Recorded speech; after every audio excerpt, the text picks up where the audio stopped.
Well, hey folks, it's your old pal, King Waspinator. Welcome back to Total Party Skills. Be sure to hit like and subscribe. I'm going to be continuing on with talking about some of the core classic classes in D&D 5th edition. These I'm going to subcategorize as the civilized classes. Yesterday I did wilderness. Obviously, all these classes have a lot of overlap with each other, and so by saying these are the civilized ones, I really more mean that they're the most obviously derived from having some sort of higher civilized society in terms of various mastery of skills or mastery of technology or like derived knowledge kind of stuff going on with them. In this instance, bards, monks, paladins, and warlocks. I guess you could also potentially call them high concept because most of these you can kind of say, or you take if you take the classic 4 classes from the original versions of D&D, most of these classes you can kind of say are just kind of a specialized version of one of those. Depends on your point of view on things. Bards, as a DM, because this video is less so about how to play these things, it's how to portray them as NPCs. With bards, you want to consider exactly what their occupation means in your setting.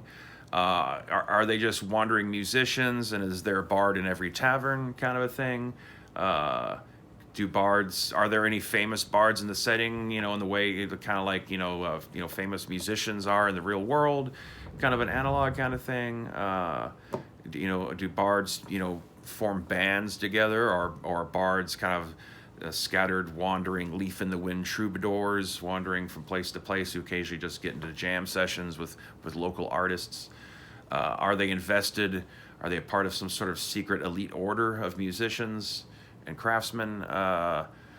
Do they have any sort of official capacity in terms of the kingdom? Are bards especially invested to be act as heralds and deliverers of news and speakers for the common folk and all that kind of stuff in court situations? Bards, culturally, I mean, if you want to be kind of cutesy and weird, you can kind of twist it almost into some kind of musical lawyer kind of thing going on with them. There's lots of different ways to play with bards. It's just that in order for your players to have a chance to play anything the way you want them to, you need to provide them examples. And bards, I personally like bards. They're among my favorite classes. The fact that they cast magic implies that they're a cut above, so there should be that what is that purely just some sort of natural genius that they just naturally just channel magic out of music? Is there something about the magical nature of the fantasy setting that various musical combinations are themselves capable of creating magic in some sort of tonal kind of thing, like they do with the Dwemer in Skyrim? Are they a part? Yeah, like I said, are they part of some secret, elite order of elder, herald, scald types, and that are vested to be bards, and there's a bunch of specific kind of heroic qualities that they're almost like paladins that use guitars instead of swords, almost kind of stuff to a degree.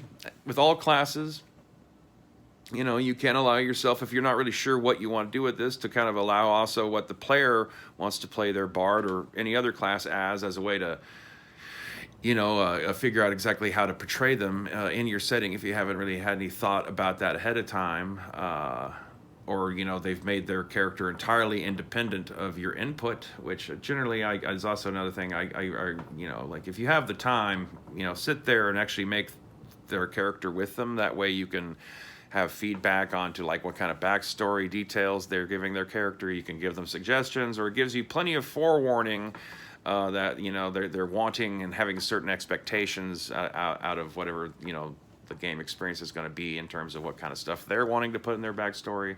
That can tell you a lot about what they're wanting. There is a degree of give and take in this.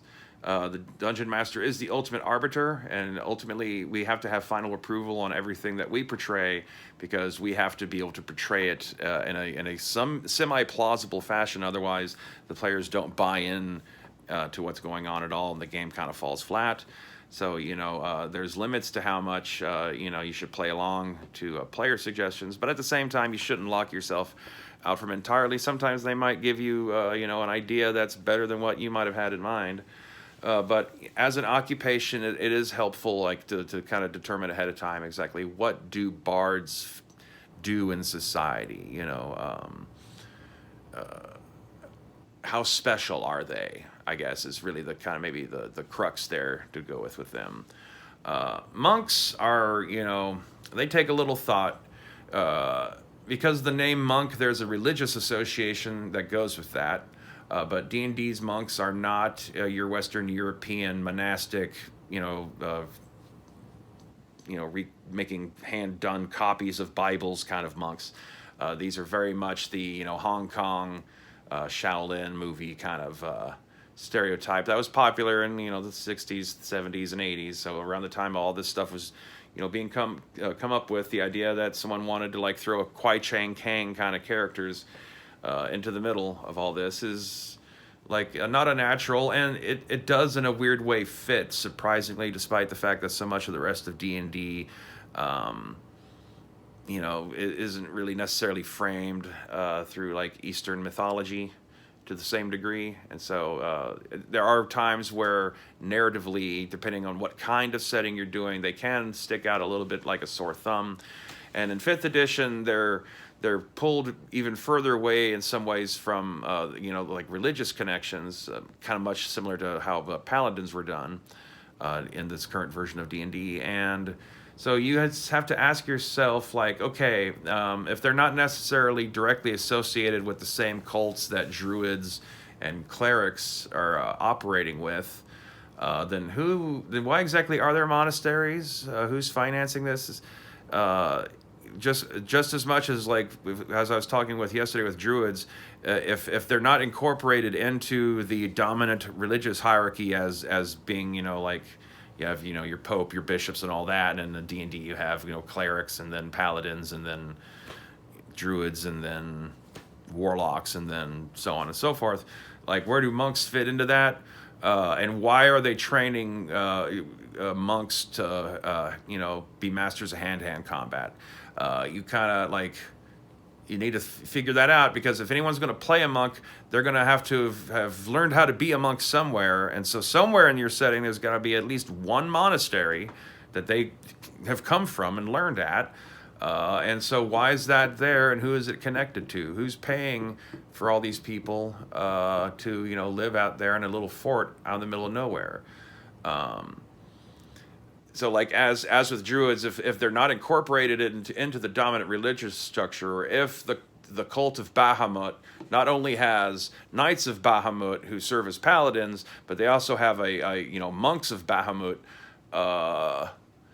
Like, why have both? What's been going on in the setting? A good chunk of, like, the whole mythology around the origins of that kind of style of over-the-top, flashy, cinematic kung fu is all the idea that, after one of the various, changes in dynasty had happened in China at one point, weapons were banned to the common public. You're not allowed to have swords and military technology and, all that kind of stuff. So people had to, like, start training in secret, at monasteries, kind of basically disguising themselves as, like, oh, we're just Buddhist monks, leave us alone, kind of a thing. We're just practicing enlightenment, while secretly, they're learning to do, like, incredible punches and kicks and body flips and walk on top of bamboo reeds and all that other kind of stuff, and learn how to turn, common farming implements into new weapons. That's a common stereotype about, like, the whole idea of, like, ninja in Japan is that, they were peasant farmer assassins. And, like, the reason why their weapons are strange is because they took, a shovel and, like, heated it up and reshaped it. And that's why you got the weird, like, blades on top of a long pole, and supposed origins of some of the other things.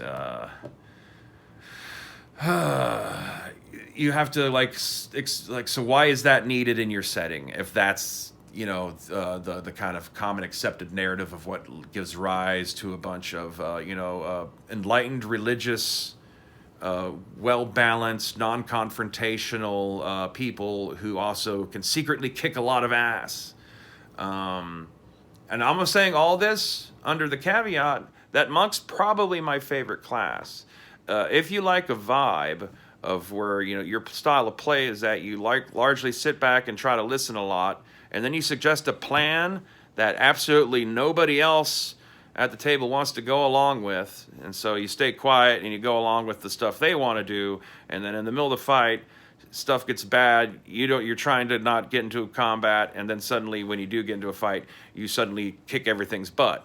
If you like that, playing that kind of character, the monk is pretty damn ideal for that whole vibe. I mean, yeah, you can do it with any kind of fighter class that's really good at kicking ass, but it suits the monk, you know, stereotype, let's say, of being reserved and, you know, like, you know, I'm trying not to fight, you don't want to fight me, all that kind of stuff. And they're not, you know, saying it because they're cowards. They're saying it because they're literally concerned about the welfare of the person that's trying to attack them. Because, you know, they know that they have like the I can hit you 8 times in one round kind of thing going on, you know, that monks bring to the table. They're a great class. It's just, you know, you got to figure out, like, who the fuck's training them and why. So, yeah, if they are not part of an established religious order, then you need to establish that there's some sort of enlightenment movement within the society that would support that independently. Or the monks are somehow selling their services doing something, which might suggest that they lean into like a common character background to give them like a common skill set. You know, do you still want to try to maintain some element of Western monks, and so that, you know, they're all, you give them backgrounds that give them like high amounts of literacy and, you know, craft work skills that, you know, would work with, you know, making and producing books and maintaining libraries, and that just also in the evenings, you know, they're practicing their karate. Paladins, I kind of touched on them a little bit. You know, of the various, you know, D&D classes, they are the most in line with their actual, like, classic conception. Apparently, you know, like the original Paladins were like Charlemagne's knights or something like that. And in role-playing games in general, they seem to have been elevated to being like a holy knight kind of concept. You know, whether or not Charlemagne's, you know, personal crew of hard hitters could, you know, channel divine healing power through their hands or not, as I'm sure a subject of debate for many a historian. But in Dungeons and Dragons, that's been their vibe pretty much from the beginning. You know, a fighter can be a regular knight. Anyone can swear an oath to a king and be given a castle and ride a horse and wear armor and all that kind of stuff. But the Paladin is supposed to be the cut above. Up until 5th edition, they're pretty much always rooted in holy power. 5th edition has changed it because there's now like an oath thing. And I feel, you know, the Paladins still have the power. They can still do all the classic Paladin stuff, and even more so because of the way 5th edition allows you to kind of almost soft multi-class as your character goes up in level, and depending on what kind of like subclass you choose and all that kind of stuff. So, you know, like in many ways, the 5th edition Paladin is even more divinely empowered than ever before, but they are not, you know, oath sworn purely to, you know, being a defender or champion of God X.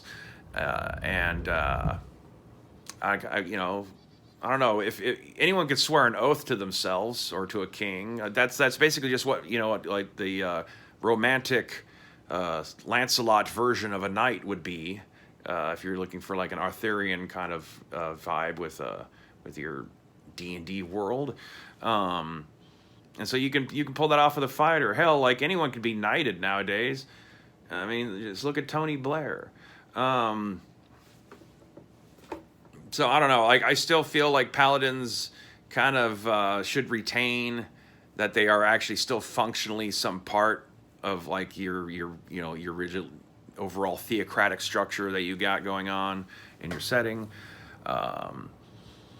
Because, you know, like, I don't know. Otherwise, they're just really special knights that for some reason can do healing powers, which I don't know. I've not been entirely sure if I like that version of Paladins. But as I say, though, they're so functionally in terms of their game crunch the same in terms of how they would operate as how they've always been. That you can just real easily say that, okay, yeah, this is all oath sworn shit, but that oath has to be is framed through one of these like pantheons or gods that are operating in your setting. Because I don't know, like, do we atheist holy crusaders? Okay, whatever. Wizards of the Coast. Speaking of wizards, Warlocks. Another one of like actually my favorite classes. In many ways, they're more than one class in one. Despite being a magic user class, functionally in the society of the setting, I actually feel that they really should be classed amongst the divine classes, because they're like channels of speakers of, they're invested by supernatural evil or super mysterious obscure fey beings of yore, devils, eldritch beings, all sorts of wild and crazy kind of stuff. So it would seem that they are like the logical centerpiece for a lot of your evil cults that you would find in the world. I mean, they do like have templates for cult fanatics and cultists in the monster manual and all that kind of stuff, but if you're looking for like the really high level powerful leaders of a cult, and you're just looking for like a random template out of those books, and you don't want to come up with something on your own, the various warlock templates they have, which I want to say was in Mordenkainen's Tome of Foes, like a lot of those are perfect for that. You need a devil worshipping cult of Asmodeus. Well, here's a level 7 warlock, of infernalism, that kind of thing, and so on. You want some deep ones kind of cult. Well, a warlock of like an eldritch mysterious being. Some sort of weird fey cult amongst the half elves in your city. You can have a fey warlock behind all that. That's why I frame them amongst the civilized, because yes, they can be randomly chosen by one of these beings, and so therefore you could also see them arise amongst the quote unquote primitive societies. But in a way, it's less because they are a product of civilization. It's more that they kind of themselves potentially have a civilizing effect on those around them. It's just they represent the dark side cults for people who worship things that aren't amongst whatever these weird elemental psychic beings that are otherwise worshipped as the gods within the greater D&D setting. And you want to have them as NPCs. Alternatively, is it just another casual alternative to wizardry in some overly magic choked Harry Potter-esque setting, as Forgotten Realms has become? I guess there is also that option with Warlock. Whatever. Anyway, I guess that's what I have to say about the civilized classes today. Leave comments below, hit like and subscribe. I guess tomorrow will be the classic 4, the ones that most directly trace their origin back to the original versions of D&D. Druids, Wardens from 4th edition, Rangers, and I'm probably just going to talk about monks again some more. So anyway, stay tuned until tomorrow, and stay waspinated? I don't know. Something like that.